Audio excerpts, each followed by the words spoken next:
ആരെ കൊന്നായാലും വേണ്ടില്ല, കാശുണ്ടാക്കണമെന്ന ഒറ്റ ചിന്തയോടും വിചാരത്തോടും കൂടി പ്രവർത്തിക്കുന്ന സർക്കാരും അതിനോടൊപ്പം ചേർന്ന് നിൽക്കുന്ന സർക്കാർ ഉദ്യോഗസ്ഥന്മാരും.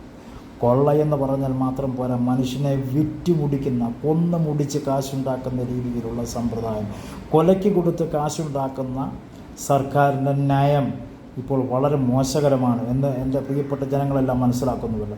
നിങ്ങളതിനെതിരെ ശക്തമായും പ്രതികരിക്കുന്നത് കൊണ്ടും വളരെ സന്തോഷമുണ്ട്. പക്ഷേ നമുക്കറിയാവുന്ന കാര്യം, ഈ പ്രാവശ്യം ബാറുകളുടെ സമയവർദ്ധനവ് നിമിത്തം എത്ര കുടുംബങ്ങളിലാണ് അനാഥമായി പോകുവാൻ കാരണമായി തീരുന്നത് എന്ന് നമുക്ക് മനസ്സിലാക്കേണ്ടിയിരിക്കുന്നു. അതുമാത്രമല്ല, എത്ര പേരാണ് രാത്രി 12 മണിക്ക് ബാറിൽ നിന്ന് വെള്ളമടിച്ച് ലക്ക് കെട്ട് വാഹനം ഓടിച്ചു വന്ന് മറ്റുള്ള വാഹനമായി കൂട്ടിയിടിച്ച് അപകടത്തിൽ മരിക്കുമോ ആക്സിഡൻറ്റ് പറ്റുമോ എന്ന് പോലും നമുക്ക് വ്യക്തതയില്ലാത്ത ഒരു സാഹചര്യത്തിലൂടെയാണ് ഇപ്പോൾ നമ്മൾ കടന്നു പോയിക്കൊണ്ടിരിക്കുന്നത്. എത്ര കുടുംബങ്ങളിലാണ് ഇപ്പോൾ ഇനി വഴക്കും ബഹളവും വർദ്ധിക്കുക എന്ന് നമുക്ക് മനസ്സിലാക്കുവാൻ കഴിയുന്നുണ്ട്. ഈ കഴിഞ്ഞ കാലയളവ് നമ്മൾ തിരിഞ്ഞു നോക്കിയാൽ മദ്യത്തിൻ്റെ മയക്കുമരുന്ന് നിമിത്തം എത്ര കുടുംബങ്ങൾ തമ്മിത്തല്ലി ഉണ്ടായി, അടിച്ച് പരസ്പരം തമ്മിക്കുത്തും വെട്ടുമായി ജീവിതം നശിച്ചു പോകുന്ന അനേക കുടുംബങ്ങൾ ഇന്ന് നമ്മുടെ കേരളത്തിലുണ്ട്. അതിനോടൊപ്പം തന്നെ, അങ്ങനെ ചെയ്യുന്നതോടൊപ്പം തന്നെ ഇപ്പോൾ ഇതാ കിടക്കുന്നു കേരള സർക്കാരിൻ്റെ എല്ലാ ഹോസ്പിറ്റലിലും അഴിമതിയുടെ കൂമ്പാരം. ഓപ്പറേഷൻ ചെയ്യാൻ മരുന്നുകളില്ല. അഥവാ ഓപ്പറേഷന് ചെന്ന് കഴിഞ്ഞാൽ അവർ വയറ്റിനകത്ത് കത്രികയും സിറിഞ്ചും എന്ന് വേണ്ട തുണികളും മാലിന്യങ്ങളും കയ്യിലിടുന്ന ഗ്ലൗസ് വരെ വെച്ച് തുന്നിത്തയ്ച്ച് കൊടുക്കുന്ന ഡോക്ടർമാർ, അവരെ നിയന്ത്രിക്കുവാൻ സർക്കാരിന് കഴിയുന്നില്ല, സർക്കാർ ഉദ്യോഗസ്ഥന്മാർക്ക് കഴിയുന്നില്ല. കൂടി വന്നാൽ അവർക്കൊരു സസ്പെൻഷൻ മാത്രമാണ് കൊടുക്കുന്നത്. പക്ഷേ പകരം സാധാരണ രോഗിക്ക് നഷ്ടമാവുന്ന അവരുടെ ജീവനാണ്. ഒരു ജീവനാണ് നഷ്ടപ്പെടുന്നത്. ജീവന് വിലപിടിപ്പുള്ളതാണ്, ജീവൻ അമൂല്യമാണ് എന്ന് സർക്കാർ വിളംബരം പറയുന്നതല്ലാതെ ഒരു മനുഷ്യനെ കൊന്നിട്ട് പോലും ഒരു ഡോക്ടറെ നീരുകാൻ വിട്ടുകൊടുക്കുന്ന, അവർക്ക് വെറും ഒരു സസ്പെൻഷനിലൂടെ അല്ലെങ്കിൽ ഒരു സ്ഥലം മാറ്റത്തിലൂടെ മാത്രം അതിനെ ജീവന് തുച്ഛമായ വില കൽപ്പിക്കുന്ന ഈ സർക്കാരിനെ എന്ത് നിലപാടാണ് എടുക്കേണ്ടത്? കഴിഞ്ഞ ദിവസം നമ്മൾ കണ്ടതാണ് നെടുമങ്ങാട് താലൂക്ക് ആശുപത്രി അല്ലാതെ ജില്ലാ ആശുപത്രി, തിരുവനന്തപുരം ജില്ലയുടെ ആശുപത്രിയെ പ്രഖ്യാപിച്ചിട്ട് പോലും നെടുമങ്ങാട് ഗവൺമെൻറ് ആശുപത്രി ഒരു മരുന്ന് പോലും ഇല്ലാതെ, പല മരുന്നുമില്ലാതെ ബുദ്ധിമുട്ടുന്ന അനേക പാവപ്പെട്ട ജനങ്ങൾ അവിടെ ഉണ്ട്. ഓപ്പറേഷന് ചെല്ലുമ്പോൾ, ഓപ്പറേഷന് ഒരു പ്രസവത്തിന് ഒരു കുഞ്ഞവിടെ ചെന്നിട്ട് ആ കുഞ്ഞിന് കൈക്കൂലി കൊടുക്കാത്തത് കൊണ്ടാണോ പണം കൊടുക്കാത്തത് കൊണ്ടാണോ എന്ത് തന്നെയായാലും ഡോസ് കൂട്ടിവെച്ച് ആ കുഞ്ഞിനെ കൊന്നു കളഞ്ഞിട്ട് പോലും ആ ഡോക്ടർക്ക് ഒരു വെറും സസ്പെൻഷൻ മാത്രം കൊടുത്ത് അവരെ മാറ്റി നിർത്തിയത്. പക്ഷേ അവർ കൊന്ന ജീവന് വിലയില്ലേ എന്നുള്ള ചോദ്യമാണ്. അവർ സസ്പെൻഷൻ മാത്രം പോരാ, മറിച്ച് ഒരു ജീവനെ കൊന്നതിന് തക്കതായ ഒരു വ്യക്തിയെ കൊല്ലുമ്പോൾ എന്ത് ശിക്ഷയാണോ നിയമവശത്തിൽ പറയുന്ന അതേ നിയമത്തിൽ തന്നെ ആ കുഞ്ഞിനെ കൊന്ന ഡോക്ടർക്കെതിരെ തക്കതായ നിയമം നടപ്പാക്കണം എന്ന് കൂടി ഓർമ്മപ്പെടുത്തി. ആ കുഞ്ഞിനെ ഇഞ്ചക്ഷൻ ചെയ്ത് കൊന്ന ഡോക്ടർക്ക് സസ്പെൻഷൻ അല്ല, അവരെ ഡിസ്മിസ് ചെയ്യുകയും അതിനോടൊപ്പം തന്നെ അവരെ ഒരു ജീവൻ്റെ വിലയായി കൽപ്പിക്കുന്ന ഒരു കുഞ്ഞിനെ കൊന്നു കളഞ്ഞപ്പോൾ അതിന് ശിക്ഷ എന്താണോ, ആ ജയിലെങ്കിൽ ജയിൽ അതിനുള്ള ശിക്ഷ നടപ്പാക്കണം. മനഃപൂർവമായ നരകത്തേക്ക് അവരുടെ പേരിൽ കേസെടുക്കണമെന്ന് വിനീതമായി അഭ്യർത്ഥിക്കുകയാണ്. അതുമാത്രമല്ല, കഴിഞ്ഞ ദിവസം നമ്മൾ ആലപ്പുഴയിൽ കണ്ടതാണ്, ഒരു സ്ത്രീ കഴിഞ്ഞ 5 വർഷക്കാലമായി വയറ്റിനകത്ത് ഒരു കത്രിക വെച്ച് കൊണ്ടു നടക്കുകയാണ്. അവരെ ഓപ്പറേഷൻ ചെയ്ത ഡോക്ടർക്കും നേഴ്സിനും സസ്പെൻഷൻ മാത്രമല്ല, ഈ കഴിഞ്ഞ 5 വർഷക്കാലം ഇവർ എത്ര കഷ്ടപ്പെട്ടിട്ടുണ്ടോ, എത്ര വേദന അനുഭവിച്ചിട്ടുണ്ടോ, അതിൻ്റെ എല്ലാം നഷ്ടപരിഹാരം. അവർ ജോലി ചെയ്തിട്ടുണ്ടെങ്കിൽ ജോലിക്ക് പോകുവാൻ കഴിയാതെ അവർ ഓരോ പ്രാവശ്യം ഓരോ വയറ്റിൻ്റെ ഉള്ളിൽ നിന്ന് ബ്ലഡ് വെളിയിൽ വന്നു എന്ന് നമുക്കറിയുവാൻ കഴിഞ്ഞിട്ടുണ്ട്. അതിനൊക്കെ അവരിനി ഒരു ഓപ്പറേഷനുള്ള എത്ര ലക്ഷം രൂപ ചിലവാകുന്ന അത്രയും ലക്ഷം രൂപയും ഈ ഡോക്ടറും നഴ്സിനും ഇനി സർക്കാർ ജോലിയിൽ പ്രവേശിപ്പിക്കരുത്. അവരെ നിയമത്തിൻ്റെ മുന്നിൽ കൊണ്ടുവരിക, അവർക്ക് സസ്പെൻഷനാവില്ല, ഡിസ്മിസ് ചെയ്ത് അവർ നിയമത്തിന് മുന്നിൽ കൊണ്ടുവന്ന് ഈ കഴിഞ്ഞ 5 വർഷക്കാലം ഇവർ അനുഭവിച്ച യാതനയുടെ നഷ്ടപരിഹാരം കോടതി മുഖേന കോടികൾ ഇവർ രണ്ടുപേരിൽ നിന്ന് ഈടാക്കണം എന്ന് കൂടി ഓർമ്മപ്പെടുത്തുകയാണ്. അതിന് തൻ്റെ ഇടമുള്ള സർക്കാരാണെങ്കിൽ കാണിച്ചു തരിക എന്ന് കൂടി ഓർമ്മപ്പെടുത്തുന്നു.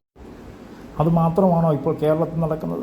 എത്ര ഹോട്ടലിൽ നിന്ന് ഭക്ഷണം കഴിച്ചവരാണ് ഇപ്പോൾ ഈ കഴിഞ്ഞ ദിവസങ്ങളിലൊക്കെ മരിച്ചു പോകുന്നത്? ഭക്ഷണം കഴിക്കുക, ശരീര അസ്വസ്ഥത നിമിത്തം ഹോസ്പിറ്റലിൽ ചെല്ലുക, അവർ മരിച്ചു പോവുകയാണ്. എന്ത് വൃത്തികെട്ട രീതിയിലാണ് ഭക്ഷണം ഉണ്ടാക്കുന്നത്. എന്നിട്ട് സർക്കാർ ചെല്ലും, പോലീസിൻ്റെ സാന്നിധ്യത്തിൽ ചെന്ന് പൊതുജനങ്ങളുടെ കണ്ണിൽ പൊടിയിടുന്നതിന് വേണ്ടി തൽക്കാലം ഹോട്ടൽ അടച്ചു പൂട്ടും. 1 മാസം കഴിയുമ്പോൾ അല്ലെങ്കിൽ 2 ആഴ്ച കഴിയുമ്പോൾ വീണ്ടും അതേ ഹോട്ടൽ ആ വിഷം കൊടുത്ത് കൊന്ന, ഭക്ഷണമെന്ന് പറയാൻ പറ്റില്ല, വിഷം ചേർത്ത് കൊടുത്ത ആൾക്കാരെ കൊന്ന ആ ഹോട്ടൽ വീണ്ടും തുറന്ന് പ്രവർത്തിക്കുവാനുള്ള അനുമതി അതാത് പഞ്ചായത്തായാലും മുനിസിപ്പാലിറ്റി ആയാലും സർക്കാരായാലും അനുമതി കൊടുക്കുന്ന എത്ര ലജ്ജാകരമാണ്. അവൻ്റെ കയ്യിൽ നിന്ന് ഒരുത്തനെ കൊന്നിട്ട് ആ പൈസ വാങ്ങിച്ച് വീണ്ടും ആ കടയിൽ നിന്ന് വരുന്ന പൈസ കൈക്കൂലിയായി വാങ്ങിച്ച് വീണ്ടും ആ കട തുറന്ന് പ്രവർത്തിക്കാനുള്ള അനുമതി സർക്കാർ കൊടുക്കുന്ന എത്ര നീചകരമായ, എത്ര വൃത്തികെട്ട, എത്ര തെമ്മാടിത്തരമായ കാര്യങ്ങളാണ് എന്ന് എല്ലാവരും ഒന്ന് ഓർത്താൽ നന്നായിരിക്കും. അത് മാത്രമാണോ, ഈ കഴിഞ്ഞ ദിവസം മത്സ്യം കഴിച്ച് എത്ര വീട്ടിൽ നിന്ന് ആൾക്കാർ മരിച്ചു, എത്ര അസ്വസ്ഥതയുണ്ടായി, ബുദ്ധിമുട്ടുണ്ടായി, ഹോട്ടലിൽ നിന്ന് മരിച്ച 2 പേര് മരിച്ചു. എന്നിട്ട് ഇത് അനവധി പ്രാവശ്യം ഓരോ പറഞ്ഞിട്ടുണ്ട്. ഈ കേരള സംസ്ഥാനത്തിലെ മത്സ്യങ്ങളല്ല ഇവിടെ പ്രവർത്തിക്കുന്നത്. അന്യ സംസ്ഥാനങ്ങളിൽ നിന്ന് അഴുകിയതും പഴകിയതും വിഷം കുത്തിവെച്ചതും മായം ചേർത്തതുമായ മത്സ്യങ്ങൾ ഇവിടെ കൂമ്പാരം പോലെ വലിയ കണ്ടെയ്നർ വഴി കേരളത്തിൽ വന്ന് അത് ഇവിടെയുള്ള സാധാരണക്കാരനെ തീറ്റിക്കുന്നു. അതോ ഈ സംഭവത്തിന് ഈ മത്സ്യങ്ങൾക്ക് മാത്രം പല വില. ഇന്ന് ഇവിടെ 10 മത്തിക്ക് 100 രൂപയാണെങ്കിൽ കോഴിക്കോട് ചെല്ലുമ്പോൾ 20 മത്തിക്ക് 10 രൂപ. ഈ തോന്നുന്ന രീതിയിൽ വിലയിട്ട് സാധാരണക്കാരനെ ഉമ്പിക്കുന്ന രീതിയിലുള്ള പ്രവർത്തനമാണ് മത്സ്യക്കച്ചവടം ഈ കേരളത്തിൽ നടക്കുന്നത്. അനവധി വിഷം ചേർത്തത്, അനവധി ആൾക്കാർക്ക് കൈ പ്രശ്നമായി. ഇതെല്ലാം പറഞ്ഞിട്ടും സർക്കാർ അതൊന്ന് പരിശോധിക്കുവാനുള്ള ഉറപ്പ് പോലും, അതിനുള്ള തൻ്റെ ഇടം പോലും ഒരു സർക്കാർ ഉദ്യോഗസ്ഥൻ ഇതുവരെ കാണിച്ചില്ല. ഇത്ര വൃത്തികെട്ട രീതി ഒരു കൂട്ടം ആൾക്കാരെ മാത്രം സംരക്ഷിക്കുകയും ബാക്കിയുള്ളവരെ കൊന്നൊടുക്കുകയും ചെയ്യുന്ന, കട്ടുമുടിക്കുകയും ചെയ്യുന്ന ഒരു സമ്പ്രദായ രീതിയാണ് ഇന്ന് കേരളത്തിൽ നടന്നുകൊണ്ടിരിക്കുന്നത്. അതിനെതിരെ ജനം ഉണർന്നു പ്രവർത്തിക്കാൻ തുടങ്ങിയാൽ ഇവിടെ ഒരു മനുഷ്യനും പിടിച്ചാൽ നിൽക്കുകയില്ല. അത് വീട്ടിലെങ്കിൽ വീട്ടിൽ, നാട്ടിലെങ്കിൽ ഇപ്പോൾ തന്നെ നമ്മൾ മനസ്സിലാക്കിക്കൊണ്ടിരിക്കുകയാണ്. ജനം നിയമം കയ്യിലെടുത്ത് പ്രവർത്തിച്ച് തുടങ്ങി. ഇനിയും ഇത്ര നികൃഷ്ടമായി ജനങ്ങളെ കൊന്നൊടുക്കുന്ന ഒരു കേരള രാഷ്ട്രീയ രീതിയിലേക്ക് മാറിയിരിക്കുകയാണ്. ഇതിനെതിരെ നിങ്ങൾ പ്രവർത്തിച്ചില്ലെങ്കിൽ സർക്കാർ ഉദ്യോഗസ്ഥന്മാർക്ക് സുഖമായി ജീവിക്കുവാൻ അവർക്ക് വീണ്ടും 1 ദിവസം കൂടി അവധി കൊടുത്തിരിക്കുകയാണ്. ബാക്കിയുള്ള ദിവസം പോലും അവർ ഓഫീസുകൾ വന്ന് വേണ്ട രീതിയിൽ വർക്ക് ചെയ്യാതിരിക്കുമ്പോൾ വീണ്ടും അവർക്ക് 1 ദിവസം വീണ്ടും അവധി കൊടുക്കുകയും അതുമാത്രം അവരുടെ ശമ്പളം വർദ്ധിപ്പിക്കുകയും സാധാരണക്കാരന് ചത്തൊടുങ്ങിയാലും വേണ്ടില്ല, ഒന്നുമില്ലെങ്കിലും അവന് ഹോസ്പിറ്റലിൽ പോലും, എന്തിനു പറയുന്ന ഹോസ്പിറ്റലിൽ പോലും അവൻ കഴിക്കുന്ന മരുന്നും അവൻ കഴിക്കുന്ന ഭക്ഷണങ്ങളും മായം ചേർത്ത് വിഷം ചേർത്ത് കലക്കി കൊടുക്കുന്ന സമ്പ്രദായം ഇന്ന് കേരളത്തിൽ നിലനിൽക്കുമ്പോൾ സർക്കാർ ഉദ്യോഗസ്ഥന്മാർ ഇന്ന് ഞങ്ങളുടെ തൊഴിലാളികളുടെ തലയിൽ ചവിട്ടി നിന്നുകൊണ്ട് മുതലാളിമാരുടെ കഴുത്തിൽ മാലയിട്ട് കൊടുക്കുന്ന, സ്വീകരിക്കുന്ന ഒരു വൃത്തികെട്ട നയമാണ് ഇന്ന് സർക്കാർ പ്രവർത്തിച്ചു കൊണ്ടിരിക്കുന്നത്. അതിന് താളം തുള്ളുന്ന സർക്കാർ ഉദ്യോഗസ്ഥന്മാരുമാണ് ഇന്ന് കേരളം ഭരിക്കുന്നത്. ഇനിയുള്ള ഭരിക്കാൻ പോകുന്നതും അങ്ങനെ ആയിരിക്കും എന്ന് തന്നെയാണ് ഞങ്ങളുടെ വിശ്വാസം. അതുകൊണ്ട് ഞങ്ങളുടെ നികുതി പണം വാങ്ങിച്ച് തീട്ടം തിന്നുന്ന പോലെ തിന്നേച്ച് അതിൽ വാഹനം ഓടിച്ചിട്ടും എന്നിട്ടും ശമ്പളം വാങ്ങിച്ചിട്ടും സാധാരണ ഞങ്ങളെ സംരക്ഷിക്കുവാനുള്ള കഴിവില്ല എന്നുണ്ടെങ്കിൽ ഇനിയുള്ള ഇലക്ഷനിൽ കാണിച്ചു തരുന്നതായിരിക്കും എന്ന് പറഞ്ഞുകൊണ്ട് നിർത്തുന്നു. നന്ദി, നമസ്കാരം. നിങ്ങളുടെ സ്വന്തം അരുൺ നെടുമങ്ങാട്.